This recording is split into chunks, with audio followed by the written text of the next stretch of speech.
I grew up in Chicago, and whenever somebody would start complaining about the weather, people would say, if you don't like the weather, wait 5 minutes. So today's topic is about complaining and blaming. Oh, the weather really sucks, so therefore I'm in a bad mood. So you're blaming an external thing for your projection of a bad mood. This complaining and blaming are two negative behaviors that we often, engage in without even realizing it. This is the thing. We don't even realize that our nervous system tends to easily turn toward negative and complaining. It's a survival mechanism within our energy system. But these behaviors are programmed into us as coping mechanisms for dealing with the world around us, but they do not represent who we truly are. And when we speak complaints and blaming, we spread them, right? So you're speaking it and it's spreading out. And the truth is that these negative behaviors create more negativity in our lives. Our nervous systems seek out this negativity through the reticular activating system, which means that the more we complain and blame, guess what happens? The more pain and suffering we attract into our lives. This is a mechanism within your nervous system that is going to work and bringing to you more of what you're focused in on. It brings more and attracts more of that into your life. So complaining can have a significant negative impact on our lives. And there are many ways how this can happen in your life. Perpetuating negativity is one. Complaining, often an unconscious coping mechanism. It doesn't reflect our true selves and can actually attract more of this kind of energy, if you will, like attracts life, into your life. The nervous system, through its mechanism, the reticular activating system, or the RAS, you may see it as written like that, it will seek out this negativity, creating a vicious cycle. So it takes conscious focus, awareness, and attention to break out of this cycle. And there are tools and techniques that can help you do that. I'll tell you the first step, though. The secret is becoming aware of when you're doing it. And this, in turn, is living in the not self. So complaining can keep us trapped in a hypnotic state, if you will, of not self behavior, judging ourselves, others, the circumstances. This not self prevents us from living up to our full potential. This state, and it is one of many hypnotic states, it's a state of programming, is characterized by negative behaviors and limiting beliefs that hold us back from authentic self-expression. So like manifestors, they'll want to make their energy small in order to conform. And there's fear of self-expression, of projection, being projected on. And so I know as a manifester, this is living in the not self. And then it invites more of the like that you're sending out. So you increase whatever it is you're sending out. It's pain and suffering that's going to be increasing. The more we complain, the more pain and suffering we attract into our lives. This is because complaining reinforces negative thought patterns. So these are creating neurotransmitters in the brain, creating them deeper and deeper. So the more we automatically go to that behavior unconsciously, so it becomes very unconscious. And these are patterns and emotions that make us more susceptible to experiencing negativity. We go right to the negativity. I mean, just look at social media and the big psyop it has become, right? So, oh, that might be conspiracy theory for too many. Or the heretic coming out, right? I'm a 5-1. The heretic might be coming out. All right. So the next thing that happens is it impacts relationships. This constant complaining, have you ever been with somebody, a friend, a partner, that just is constantly complaining? Oh my God, shut the door. Go get a hotel room to be with yourself and go mind, F-U-C-K, yourself over there. Oh my gosh. I draw the line. If you're going to come and complain and just complain and complain and complain, I start to actually get pissed off because there's nothing I can do about it, right? There's usually absolutely, anytime I try to advise or say, have you tried this? They get angry, right? So there's nothing I can do about it. So it impacts relationships to the point where I don't want to be around you because it makes you feel so drained and it could make others feel very resentful. And sometimes people are doing this and they're completely unaware of it. They're just dumping. They're dumping their projectile vomit or their projectile diarrhea on everyone. And then they don't understand why they don't have friends. So I've learned to ask, what are you going to do about it? Have you set up a strategy about that? Where is your focus, awareness, and attention? And those who are in tune with my message will listen. And those who are not will projectile vomit some more. So it's like, okay, you're not my person. Have a great day. Good luck with that. So being aware of this and how other people are creating this within themselves is a very powerful place to be. And then make those boundaries very clear within your relationship. And it has to start with you.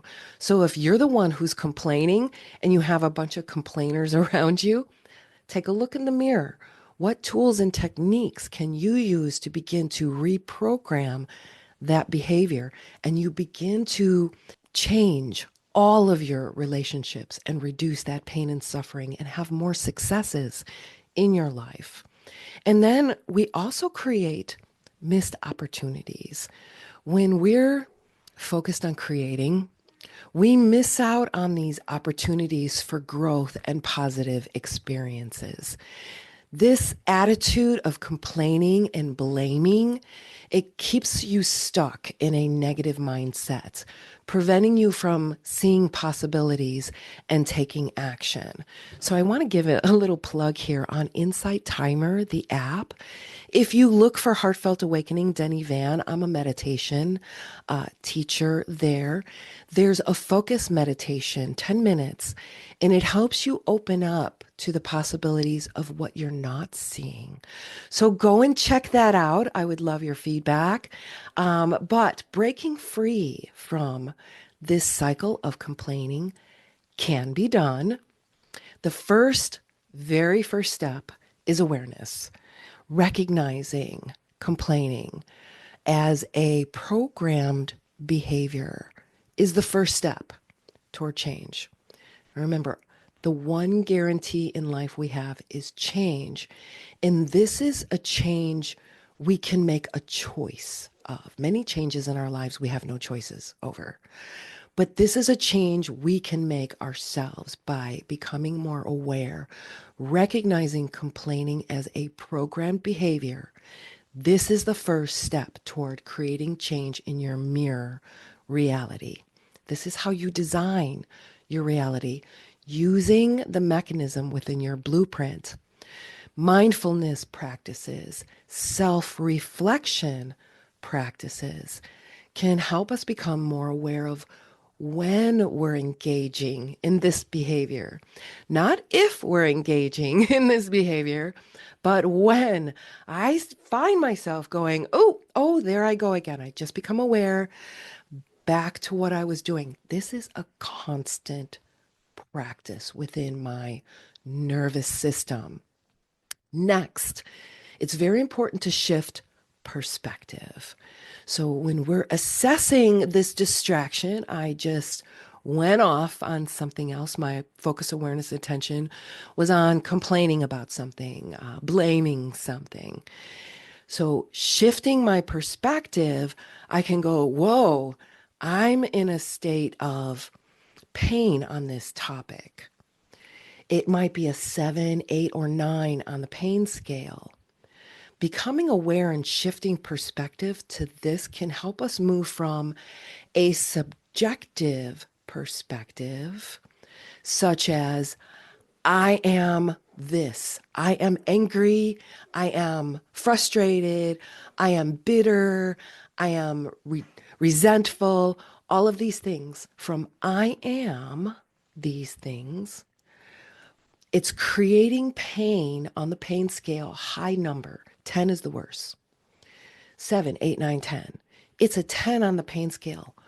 What this does is it moves us, it shifts us in our nervous system from a subjective experience to a more objective viewpoint. For example, I can say, I am really angry about this. And if I ever see this, yada, yada, yada, yada, anger. So I am, and my nervous system is this, and it's sending out the reticular activating system to bring back more of this. But when I shift to a more objective, I'm angry on the pain scale of an 8, and my nervous system is really angry and it wants to do something even though it can't do anything. This shift allows us to see the situation more clearly and make conscious choices. What can we do? And there are tools and techniques that we can use on an energetic level first, and then in the mirror world, it starts to reflect that. We can't change it in the mirror world until we change it in our inner world first. So what I do in the work that I do is I apply superstring theory to a behavior model. And it was Michio Kaku who said something along the lines of, we're aware of the 4 dimensions. We have the 3 dimensions and then time, or time and space. But what he said next was very interesting. The other 6 dimensions must have imploded on themselves somehow. So this shift of perspective brings us into the inner dimensions, and it allows us to create change on deeper levels, because on the mind and surface levels, we can't make those changes. It has to come from deeper levels. And just by first becoming aware and then shifting perspective, these are the first 2 steps that we use to activate your success mechanism within your human design.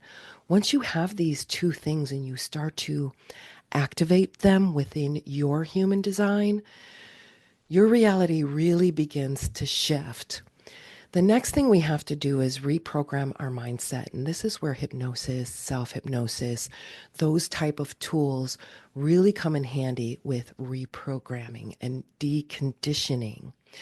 And we can challenge these negative thoughts and replace them with positive affirmations. But here's the key. These affirmations have to be in line with your nervous system. So if I tell you to say an affirmation, I am loved, but your nervous system says, no, the bleep way, we're going to have to find something to start picking away at integrating the knowledge, wisdom, and understanding of whatever that block is. And then come to a point where you can say, I am loved, and your nervous system believes it fully. This is the key to reprogramming your mindset. So it doesn't matter what your human design energy type is, these program behaviors affect all of us. They bring about the not self and prevent us from living up to our full potential. So, how can you become aware of when you're activating this programming? Again, one way is to assess how much pain it's causing in your life using the pain scale of 1 to 10. Again, 10 being the worst type of pain. Hospitals use this.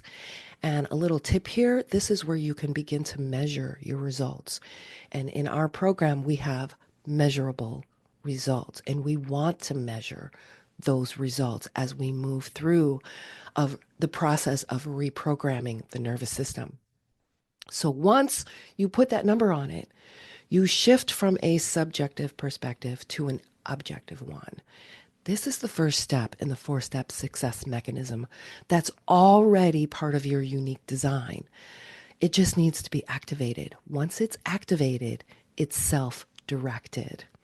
Awesome. So if you're ready to break free from these negative patterns once and for all, I invite you to sign up to our newsletter to know that when I have one-on-ones available, when I have focused group sessions available, and when I have private retreats, and if you happen to work in a company where we offer wellness program workshops there for nervous system reset tools and techniques. And if you're ready to do that, I invite you to visit our website. It's going to be in the link below in the description.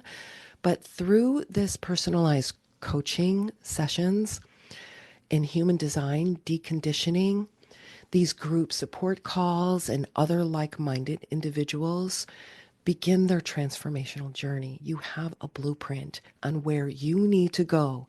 This means you are very clear on what you need to say yes to and what you need to say no to. However, don't let complaining and blaming continue to control your life anymore. Just recognize it, bless it, and replace it with something in your environment that you're grateful for. Doesn't matter what's happening in your life right now in the 3D world. Everything in the 3D world is temporary. As we've already seen, those who have can suddenly have not. Those who have not can suddenly have. So in this 3D environment, we are constantly moving and changing. You'll have everything you need, but you have to start tapping through and seeing what's around you, the possibilities and opportunities around you. When you're in a complaining, blaming mode, you are completely blind to those opportunities. You don't see them at all. So don't let complaining and blaming continue to control your life. All right. So with that said, I want to hear from you. I want to know what you loved, and I want to know what you would love more of.